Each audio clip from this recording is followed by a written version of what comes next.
Zamenom postojeće vodovodne mreže novom u naselju Mala Amerika nastavlja se realizacija prve faze rekonstrukcije gradske vodovodne mreže. U toku su radovi javnog komunalnog preduzeća Vodovod i kanalizacija Zrenjanin na zameni vodovodne mreže u naselju Mala Amerika koja je stara više od 50 godina.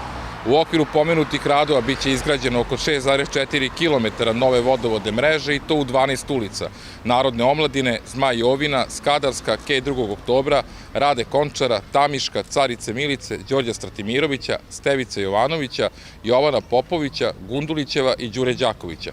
Trenutno se radovi odvijaju na potezu ulica Narodne omladine, Zmaj Jovina, a o daljim lokacijama građani će blagovremeno biti obavešteni, kao i eventualnim zatvaranjem pojedinih ulica za kretanje motornih vozila i isključenja i prestanka vodosnabdevanja zbog potreba izvođenja radova.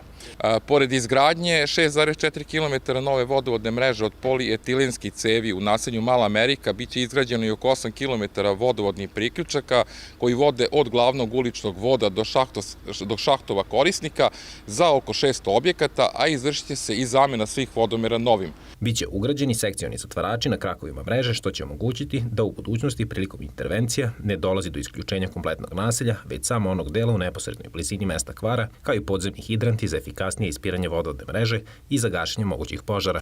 Iako je planirano da radovi traju do kraja februara naredne godine, ukoliko nas vremenske prilike budu poslužile, očekujemo da radovi budu završeni do nove godine.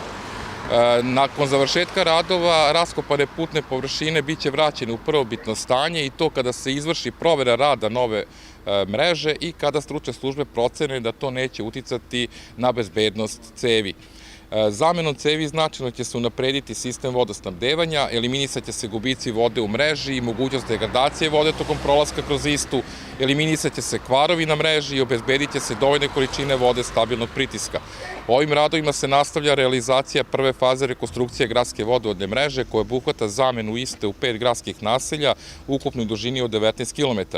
Do sada su završeni radovi u naseljima Ruže Šuman, gde je postavljeno 2,5 km nove vodovodne mreže, u Šumici 3,5 km, pri kraju su radovi na Karađorđevom trgu gde je dužina nove mreže 3,6 km i ostalo da se izvrše radovi u centru. Sredstva za realizaciju prve faze rekonstrukcije gradske vodovodne mreže obezbeđena su od strane grada, pokrajinskih i republičkih institucija.